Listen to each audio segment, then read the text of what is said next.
ओम नमः शिवाय। शिवजी सदा सहाय। ओम नमः शिवाय। गुरुजी सदा सहाय। परमेश्वर शिव के यथार्थ स्वरूप का विवेचन तथा उनकी शरण में जाने से जीव के कल्याण का कथन। उपमन्यु कहते हैं, यदुनंदन, यह चराचर जगत देवादिदेव महादेव जी का स्वरूप है, परंतु पशु जीव भारी पाश से बंधे होने के कारण जगत को इस रूप में नहीं जानते। महर्षिगण उन परमेश्वर शिव के निर्विकल्प परम भाव को ना जानने के कारण उन एक का ही अनेक रूप में वर्णन करते हैं। कोई उस परम तत्व को अपर ब्रह्म रूप कहते हैं और कोई पर ब्रह्म रूप बताते हैं, और कोई आदि अनंत से रहित उत्कृष्ट महादेव स्वरूप कहते हैं। पंच महाभूत इंद्रिय अतः अंतःकरण तथा प्राकृत विषय रूप जड़ तत्व को अपर ब्रह्म कहा गया है। इससे भिन्न समष्टि चैतन्य का नाम पर ब्रह्म है। बृहत और व्यापक होने के कारण उसे ब्रह्म कहते हैं। प्रभु वेदों एवं ब्रह्मा जी के अधिपति पर ब्रह्म परमात्मा शिव के वे पर और अपर दो रूप हैं। कुछ लोग महेश्वर शिव को विद्या रूपी कहते हैं। इनमें विद्या चेतना है और अविद्या अचेतना। यह विद्या रूप विश्व जगत गुरु भगवान शिव का रूप ही है, इसमें संदेह नहीं है, क्योंकि विश्व उनके वश में है। भ्रांति विद्या तथा पराविद्या या परम तत्व ये शिव के तीन उत्कृष्ट रूप माने गए हैं।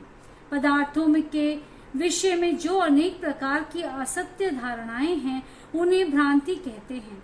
यथार्थ धारणा या ज्ञान का नाम विद्या है, तथा जो विकल्प रहित परम ज्ञान है उसे परम तत्व कहते हैं। परम तत्व ही सत्य है, इससे विपरीत असत कहा गया है। सत और असत दोनों का पति होने के कारण शिव सत्सपति कहलाते हैं।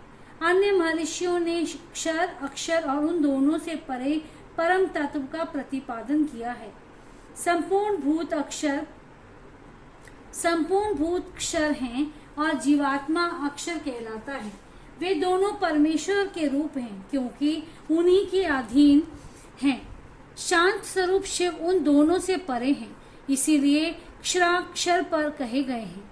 कुछ महर्षि परम कारण रूप शिव को समिष्टि व्यशिष्ट रूप तथा समिष्टि और व्यष्टि का कारण कहते हैं। अव्यक्त को समिष्टि कहते हैं और व्यक्त को अविष्टि। वे दोनों परमेश्वर शिव के रूप हैं, क्योंकि उन्हीं की इच्छा से प्रवृत्त होते हैं। उन दोनों के कारण रूप से स्थित भगवान शिव परम कारण है। अतः कारणार्थ वेता ज्ञानी पुरुष उन्हें समिष्टि व्यष्टि का कारण बताते हैं। कुछ लोग परमेश्वर को जाति व्यक्ति स्वरूप कहते हैं। जिसका शरीर में भी अनुवर्तन हो वह जाति कही गई है। शरीर की जाति के आश्रित रहने वाली जो व्याय वृत्ति है, जिसके द्वारा जाति भावना का आच्छादन और व्यक्तित्व भावना का प्रकाशन होता है, उसका नाम व्यक्ति है। जाति और व्यक्ति दोनों ही भगवान शिव की आज्ञा से परिपालित हैं। अतः उन महादेव जी को जाति व्यक्ति स्वरूप कहा गया है।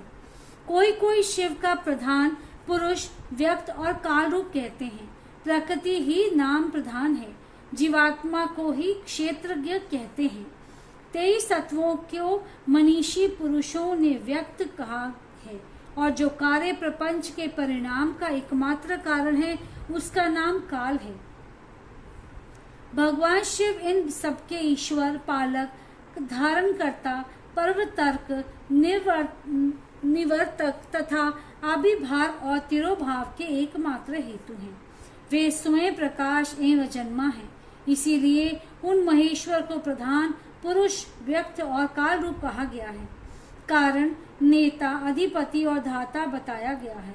कुछ लोग महेश्वर को विराट और हिरण्य गर्भ रूप बताते हैं, जो संपूर्ण लोकों की सृष्टि के हेतु हैं। उनका नाम हिरण्यगर्भ है और विश्व रूप को विराट कहते हैं। ज्ञानी पुरुष भगवान शिव को अंतर्यामी और परम पुरुष कहते हैं। दूसरे लोग उन्हें प्राज्ञ, तेजस और विश्व रूप बताते हैं। कोई उन्हें तुरीय रूप मानते हैं और कोई सौम्य रूप।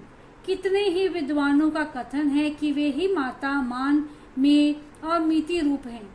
अन्य लोग कर्ता, क्रिया, कार्य, करण और कारण रूप कहते हैं। दूसरे ज्ञानी उन्हें जागृत, स्वप्न और सुषिप्त रूप बताते हैं।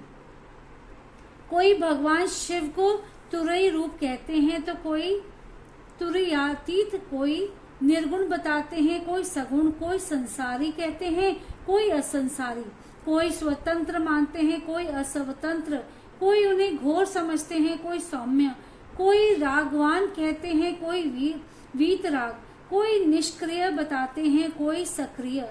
किन्हीं के कथानुसार वे निरिंद्रिय हैं तो किन्हीं के मत में सेंद्रिय हैं। एक उन्हें ध्रुव कहता है तो दूसरा अध्रुव, कोई उन्हें साकार बताता है तो कोई निराकार। किन्हीं के मत में वे अदृश्य हैं तो किन्हीं के मत में दृश्य। कोई उन्हें वर्णीय मानता है तो कोई अनिवर्चनीय।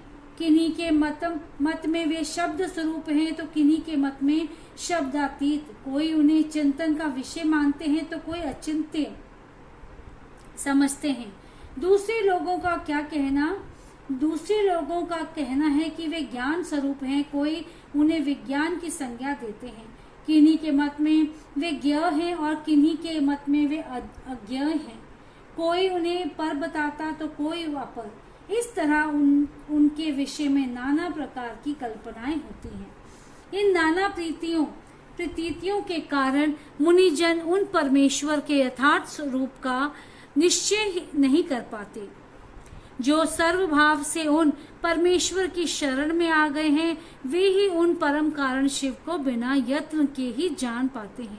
जब तक पशु, जिनका दूसरा कोई ईश्वर नहीं है, उन सर्वेश्वर, सर्वज्ञ, पुराण पुरुष तथा 3 लोकों के शासक शिव को नहीं देखता, तब तक वह पाशों से बद्ध हो इस दुखमय संसार चक्र में गाड़ी के पहिए के नेमे के समान घूमता रहता है। जब यह